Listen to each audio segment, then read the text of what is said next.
Assalamualaikum warahmatullahi wabarakatuh. Selamat pagi semua.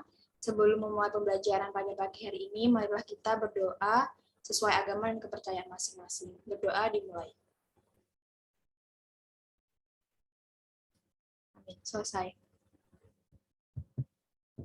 Oke, bagaimana kabar kalian semua? Sehat? Alhamdulillah, sehat ya. Baik, pada pertemuan ini kita akan membahas mengenai teks prosedur, yang mana pada minggu sebelumnya sudah saya kasih spoiler sedikit ya. Oke, sebelumnya apakah ada yang tahu teks prosedur itu apa? Mbak Tanti, teks prosedur itu apa sih? Lupa, Bu. Oh ya udah, lupa ya. Jadi teks prosedur itu teks yang berisi, bentar ya.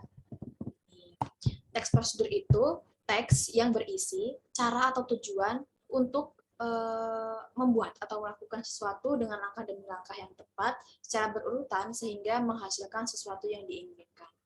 Nah, contoh teks prosedur yang sering kita temui yaitu saat kita membuat mie instan nih. Pasti di belakang kemasan ada langkah-langkah atau tahap-tahapan cara membuatnya, memasaknya gitu. Nah, itu adalah teks prosedur ya, teman-teman. Selanjutnya yaitu ada tujuan teks prosedur.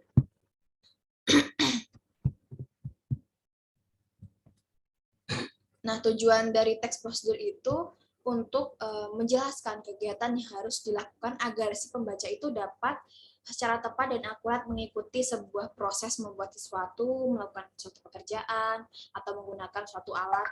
Nah, contohnya saat kita membeli alat elektronik.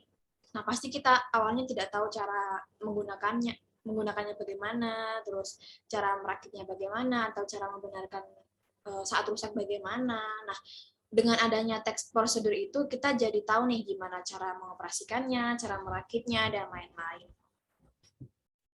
Selanjutnya, itu ciri-ciri teks prosedur. Yang pertama yaitu menggunakan kalimat perintah. Nah, kalimat perintah itu kalimat yang mengandung makna memerintah atau meminta atau memerintahkan seseorang untuk melakukan sesuatu. Contoh kalimat perintah dalam teks prosedur itu seperti apa sih, Mbak Tanti? Coba bagaimana, Mbak Tanti? Tambahkan. Iya, benar sekali. Seperti tambahkan gula, kemudian aduklah sampai rata, aduklah adonan kue hingga kalis, potonglah wortel dengan bentuk bulat dan tipis, seperti itu ya. Dan yang kedua yaitu berisi panduan. Yang ketiga, menggunakan kata kerja aktif. Nah, kata kerja aktif itu yang memberikan sebuah tindakan kepada objeknya. Nah, misalnya itu membungkus, memotong, mengaduk, menyiram, melempar, dan sebagainya. Yang keempat yaitu menggunakan konjungsi. Nah, konjungsi dalam teks prosedur itu fungsinya sebagai penghubung atau mengkonjungsikan urutan langkah atau kegiatan yang kronologis. Contohnya itu kata selanjutnya, terus kemudian, lalu, setelah itu, berikutnya, dan lain-lain. Yang kelima ada aturan khusus. Yang keenam terdapat urutan kegiatan. Selanjutnya yaitu jenis-jenis teks prosedur ya. Yang pertama yaitu teks prosedur sederhana. Nah, teks prosedur sederhana itu teks yang hanya menyajikan prosedur yang hanya bisa diselesaikan dalam 3 atau 2 langkah saja. Misalnya yaitu cara menghidupkan atau mematikan televisi, seperti itu. Dan yang kedua yaitu teks prosedur kompleks. Nah, teks prosedur kompleks itu adalah teks yang di dalamnya terdapat banyak sekali langkah-langkah yang harus dilakukan dan harus dilakukan secara berurutan ya, karena langkah satu dengan langkah yang selanjutnya itu berkaitan. Contohnya yaitu cara mematikan komputer, terus cara membuat bolu kukus, seperti itu. Dan yang ketiga yaitu teks prosedur protokol. Nah, teks prosedur protokol itu teks yang menjelaskan langkah-langkah dalam mengerjakan itu tidak terlalu strict atau langkah-langkahnya itu bisa diubah. Contohnya saat kita memasak mie itu nggak harus sama kayak yang di teks prosedur di belakang bungkusnya itu ya. Yang selanjutnya struktur teks prosedur. Nah, yang pertama yaitu ada tujuan.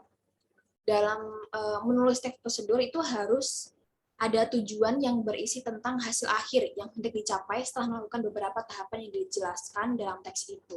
Nah, dengan adanya tujuan, maka akan membantu si penulis itu untuk bisa menyampaikan langkah-langkah kepada pembaca dengan rapi dan terstruktur.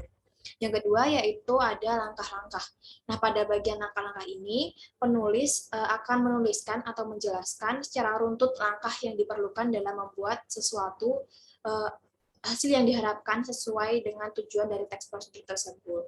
Nah, pada tahapan ini, semua langkah itu harus dituliskan secara lengkap dan urut, tidak boleh secara acak ya. Yang ketiga yaitu ada penegasan ulang. Nah, bagian penegasan merupakan tahapan terakhir ya, berisi manfaat, terus ada petunjuknya juga untuk dijalankan dengan baik. Nah, bagian ini tuh bisa ditambahkan atau tidak ada dalam teks prosedur karena itu sifatnya opsional gitu ya. Nah, baik, untuk menguji kepahaman kalian, siapkan selembar kertas, beri nama dan nomor absen. Saya akan memberikan latihan soal dua nomor saja, dan saya akan dikte soalnya. Yang pertama, jenis teks yang menunjukkan dan menjelaskan sebuah proses dalam membuat atau mengoperasikan sesuatu yang dikerjakan melalui langkah-langkah yang sistematis dan teratur disebut. Langsung jawab saja ya. Yang kedua, bubur ayam yang enak dan gurih sudah bisa dinikmati bersama keluarga di rumah. Biasanya bubur ayam enak dimakan saat pagi hari untuk sarapan. Bagaimana? Mudah bukan cara membuatnya? Selamat mencoba. Nah, paragraf yang saya bacakan tadi itu merupakan contoh struktur teks prosedur bagian apa? Silakan dikerjakan. Waktu mengerjakan itu hanya 5 menit dari sekarang. Jika sudah dikumpulkan di meja saya.